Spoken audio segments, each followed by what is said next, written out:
नमस्कार, मैं हूं श्वेता सिंह और आप देख रहे हैं आज तक। नया साल शुरू हो गया। कोरोना की तीसरी लहर से बचने के लिए बच्चों को टीका लगने जा रहा है, बुजुर्गों, हेल्थ वर्कर्स को बूस्टर डोज लगने जा रही है। 2019 में कोरोना आया, 2020 में जनवरी के महीने में भारत में अल्फा वेरिएंट का पहला केस आया, दिसंबर 2020 में भारत में कोरोना के डेल्टा वेरिएंट का पहला मरीज सामने आया। साल फिर बदला, 2021 आया, लेकिन अप्रैल महीने में कोरोना के डेल्टा रूप ने हजारों जिंदगियां छीन ली। 2022 की शुरुआत से पहले आखिरी महीने में 2 दिसंबर को भारत में कोरोना के ओमिक्रॉन वेरिएंट के पहले मरीज का पता चला।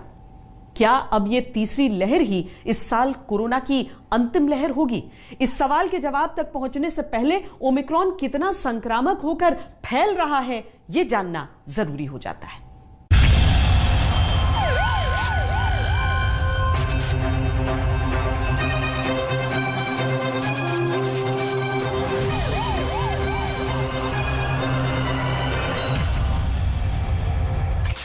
दुनिया के कई देशों में कोरोना के नए वेरिएंट ओमिक्रॉन की वजह से संक्रमण बढ़ रहा है।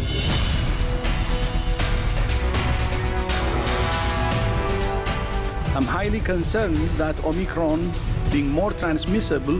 Omicron is going to replace the Delta. Delta कम होता जा रहा है और ओमिक्रॉन के केसेस ज़्यादा होते जा रहे हैं। हाईली इन्फेक्शियस है, उससे भी ज़्यादा, डेल्टा से भी ज़्यादा है।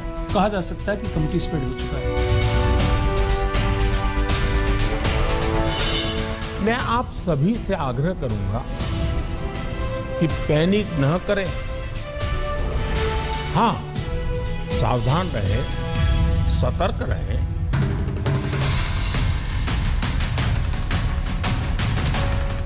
सावधानी और सतर्कता के बीच बड़े बड़े देशों में नए साल में कोरोना के नए वेरिएंट ने पैनिक की हालत कर रखी है।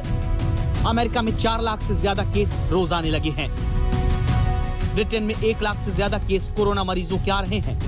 फ्रांस में 2 लाख से ज्यादा लोगों को रोज कोरोना 2022 में संक्रमित कर रहा है। स्पेन में 1.25 लाख के पार लगातार केस हर 24 घंटे में बढ़ रहे हैं। इटली में 1 लाख से ज्यादा केस हर दिन सामने आ रहे हैं। तो क्या 2019 में जो कोरोना 2020 में अल्फा बना, 2021 में डेल्टा के रूप में आया, अब 2022 में ओमिक्रॉन, संक्रमण की रफ्तार, मरीजों के आंकड़े, सबका रिकॉर्ड तोड़ने जा रहा है?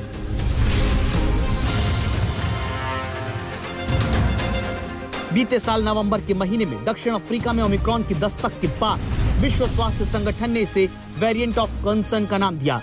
वजह संक्रमण का खतरा ज्यादा होना।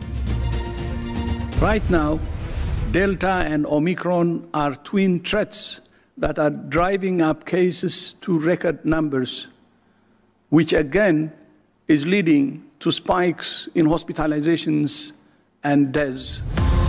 2020 में शुरू हुए डेल्टा के साथ 2021 के आखिरी में ओमिक्रॉन ने रेस लगानी शुरू की। अब नए साल में डेल्टा को पीछे करके ओमिक्रॉन 2022 में कितना शक्तिशाली हो चुका है, सबूत ये। अमेरिका, ब्रिटेन में 2 वैक्सीन और बूस्टर डोज लगे लोगों को भी कोरोना होने का केस सामने आ रहा है। 40 दिन के भीतर दुनिया के 127 देशों में ओमिक्रॉन के मामले सामने आ चुके हैं। 30 दिन के भीतर भारत के 24 से ज्यादा राज्यों में ओमिक्रॉन वेरिएंट पहुंच चुका है। 31 दिसंबर को खत्म हुए हफ्ते में भारत के भीतर पिछले हफ्ते के मुकाबले रोज के केस कई गुना बढ़े हैं। पिछले साल डेल्टा वेरिएंट के खिलाफ जो वैक्सीन दुनिया भर में लगी, टीके की उसी सुरक्षा को भी ओमिक्रॉन भेद रहा है।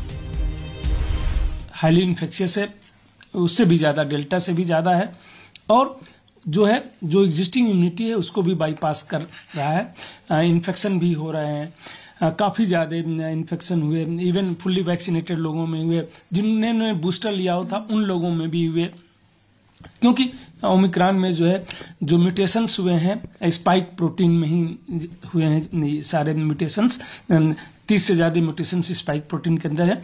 तो जितने ज्यादातर वैक्सीन भारत की, अगर कोवैक्सीन को छोड़ दें तो ज्यादातर वैक्सीन हमारी उसी के अगेंस्ट, स्पाइक प्रोटीन के अगेंस्ट ही एंटीबॉडीज बनाते हैं। अगर स्पाइक प्रोटीन कंप्लीटली चेंज हो गया तो इसकी संभावना है, और पूरी दुनिया में देखने को मिल रहा है। अभी आप यूके में देखें तो 1 लाख केसेज आ रहे थे और 50,000 से ज्यादा फुली वैक्सीनेटेड लोगों में हो रहा है।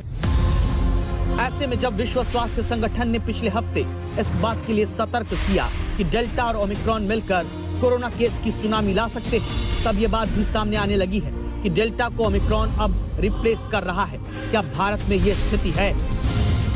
साउथ अफ्रीका में एक महीने पहले अगर हम देखें तो ऑलमोस्ट 99% जो है डेल्टा वेरिएंट था।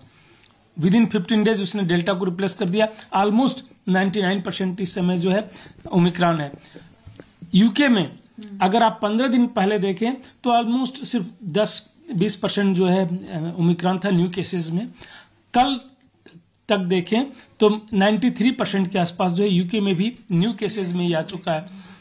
यूएस में भी तेजी से बढ़ रहा है। तो पूरी दुनिया में धीरे धीरे, क्योंकि हाईली इन्फेक्शियस है, तो शायद डेल्टा को रिप्लेस कर देगा, जैसे देख के लग रहा है, जैसे केस बढ़ रहे हैं। भारत की बात करें तो जिस डेल्टा वेरिएंट ने अप्रैल मई के महीने में हजारों लोगों की जिंदगी छीन ली, अब उसी डेल्टा को भारत में भी ओमिक्रॉन वेरिएंट पीछे कर रहा है। दावा है कि भारत में अब सामने आ रहे कोविड केस में 80% केस ओमिक्रॉन के हैं। Omicron is going to replace the Delta. Delta कम होता जा रहा है और ओमिक्रॉन के केसेस ज़्यादा होते जा रहे हैं। पर हमने देखा है कि ये वो ग्रुप है जो कि विदेश यात्रा करके है।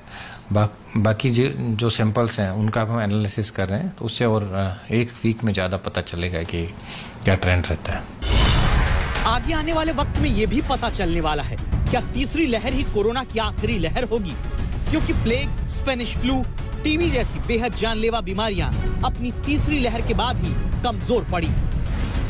क्या इसी तरह सबसे ज्यादा संक्रामक बना ओमिक्रॉन कोरोना के अंत का वेरिएंट बनेगा और 2022 कोरोना के अंत का साल होगा?